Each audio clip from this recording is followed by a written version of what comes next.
Are you scared of graveyards? Scared of ghosts? There's no need to be. They're lovely people, whether they're dead or not. Honest.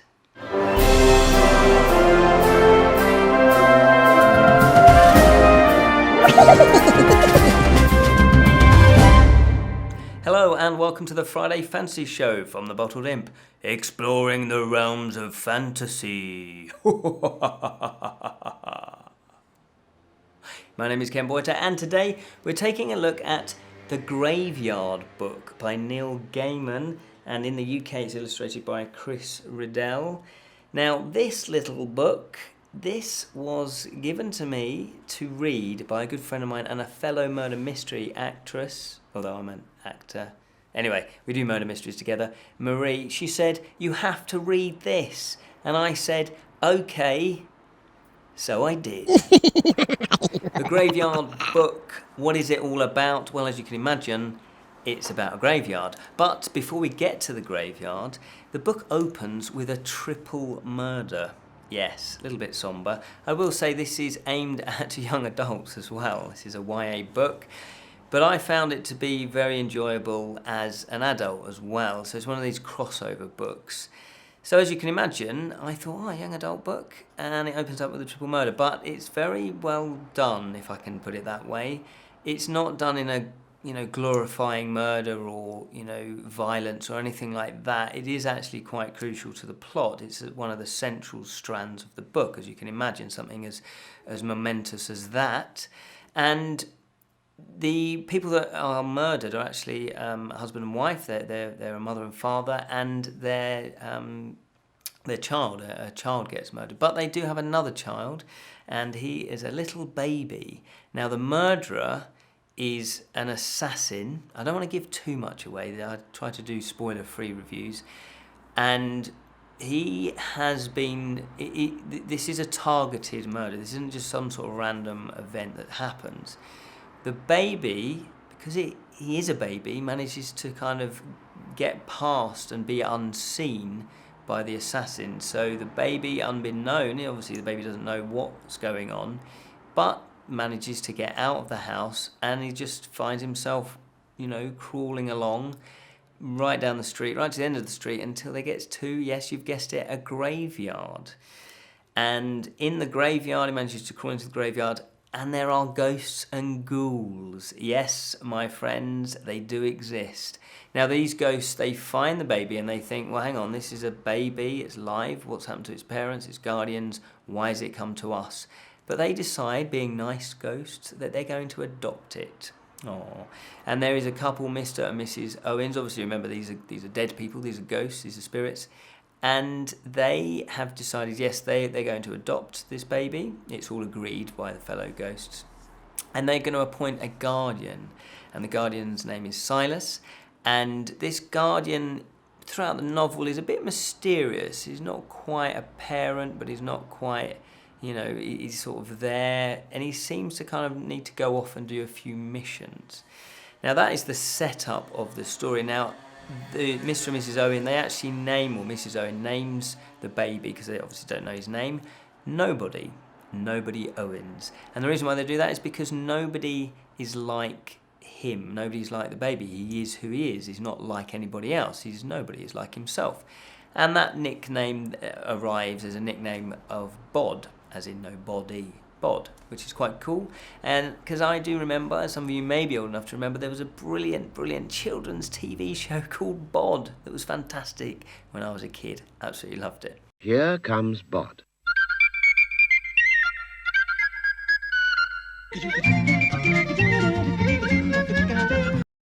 Anyway, that's nothing to do with this apart from the same name. What happens next is then the book is actually a collection of short stories, and there's 8 of them, and they're all connected by the fact that they follow the life of Bod, and each short story is about 2 years between the other one. So over the course of the book, you see Bod grow up. And there are various things that obviously happen in each story. Now, I don't want to give too much away of the plot, but what I will say is that remember the murder at the beginning of the book actually comes back throughout the story, and the assassin, well, he finds out that yes, there was a child that did escape. He had meant to kill all of the family. Unfortunately for him anyway, there was a child that escaped. So he has been looking for Bod. Doesn't know where he is, but every now and again you get their point of view, the assassin's point of view, and him trying to track Bod down. Plus, there are various themes that happen throughout the collection, and so you get that the overarching theme is that of growing up. It's a coming of age story, and it's interesting because, having read a little bit of background notes, that Neil Gaiman actually said that he wanted to write a modern day jungle book. Now you can picture Mowgli in the jungle, and he gets looked after by the animals, doesn't he? And they take care of him. But then you've got the fierce, I want to say tiger. I don't think it is a tiger. It is a tiger, yeah, who is after Mowgli. And so there's a bit of rivalry there, a bit of revenge. And the same thing, it's the same setup. So you've got a boy that's out of place, that's not with his own people. This case happens to be ghosts, so it's the undead. And they are going to look after him. So again, it follows that. It's that coming of age, but a slightly different twist on it, because it's coming of age, but not in your environment. So developing as a teenager, from child to a teenager, is difficult enough in your regular environment. But imagine if you're in a foreign kind of environment where you don't really understand everything. Now, because he gets brought up in the graveyard, he is granted the freedom of the graveyard. And that means he's allowed to sort of take on some of the qualities magically of the undead, which I think is a fantastic idea. So he can move through solid objects, which is fantastic. I've always wanted to do that, because it will save time in life, wouldn't it? You could just walk through a restaurant. You don't have to go around the tables. You can go straight through them. Right?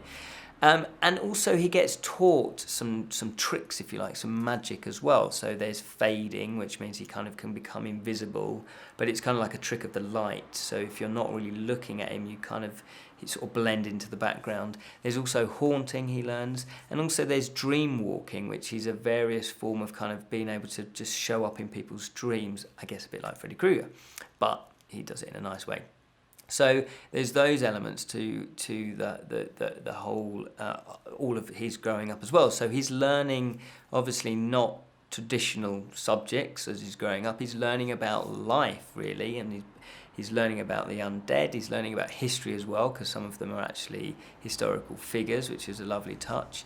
There are other themes as well, like loss. Obviously, he's got a heavy loss. He's lost his family. He doesn't know really who he is and where he comes from. He doesn't know his real name. He doesn't know anything about, where he is and his origins and who his family are. Apart from he does know where they live. He manages to find that out. And so therefore there's that curiosity starts creeping in.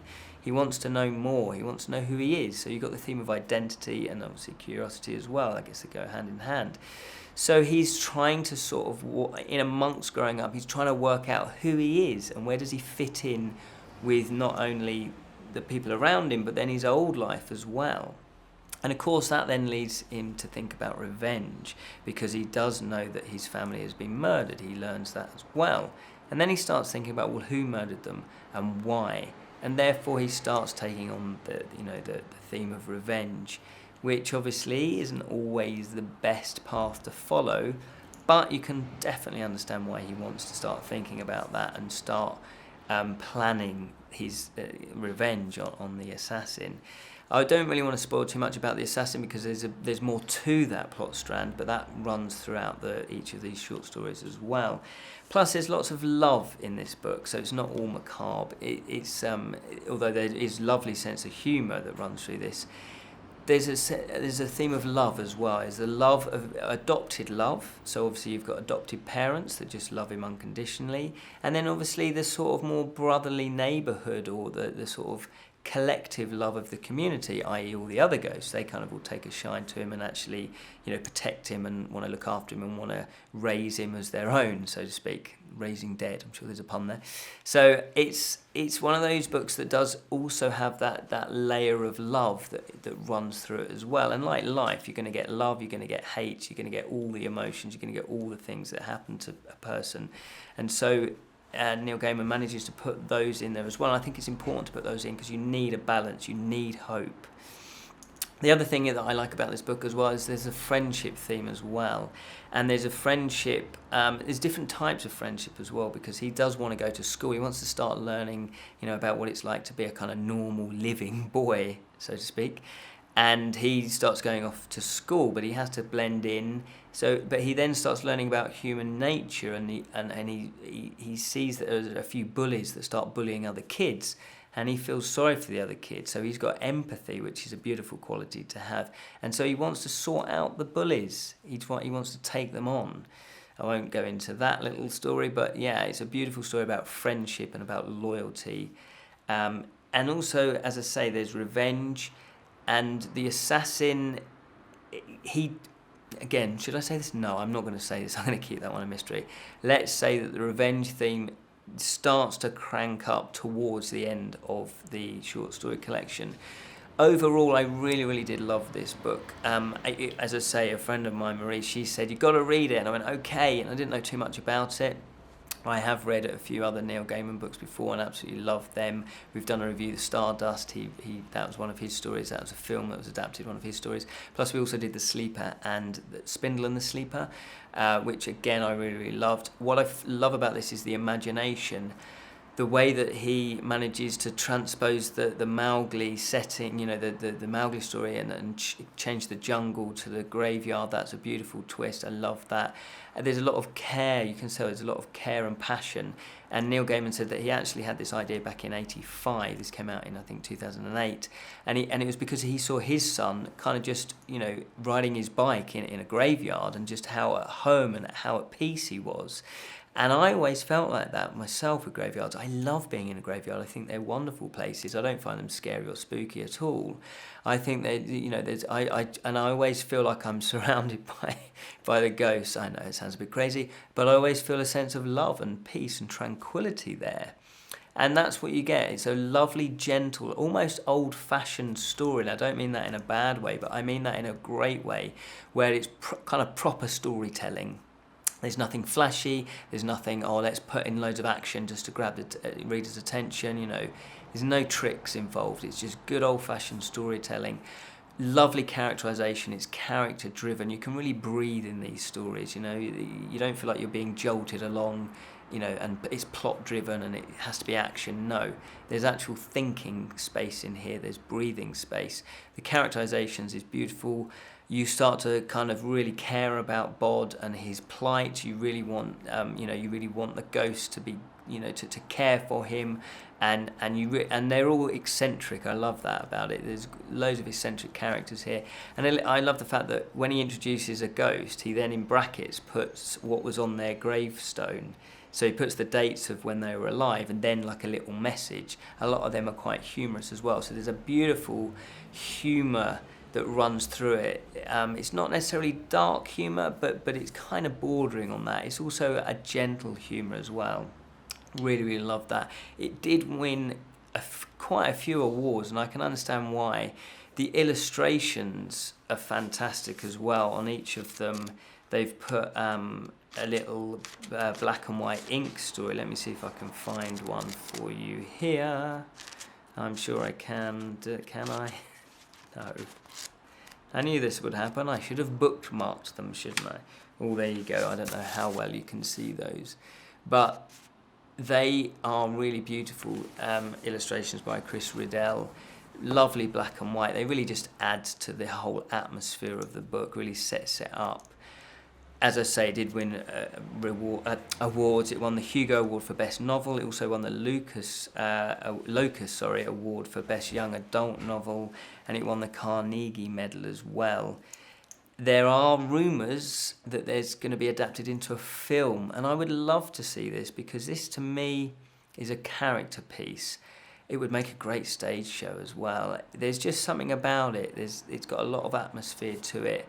And if I was a kid and I was reading this, if I was 10, to 14 years old and I read this, I think it would be one of my favourite books, because it's almost like it's a secret, in terms of you would read it and every time you walk past a graveyard you'd go, oh yeah, I know what happens. I can maybe get the freedom of the graveyard. There's special abilities that ghosts have. Maybe I could have those as well. So it's great escapism. I really, really enjoyed this. Definitely recommend The Graveyard Book. The Graveyard Book by Neil Gaiman. Yes, thoroughly enjoyed it. So thank you for Marie for actually saying you must read it. If you, fellow imps, have any suggestions, please leave them in the comments, or you can visit our Facebook page and you can leave comments there if you like, or you can message us on Facebook as well, or if you like, you can go to our website, which is www.thebottledimp.com, go to the contact page, send us a little email if you want us to review something. We can't promise it, but I'm always interested what other people are reading or watching or playing. Please get in touch. We'd love to hear from you. So remember to keep it unreal, especially if you like graveyards.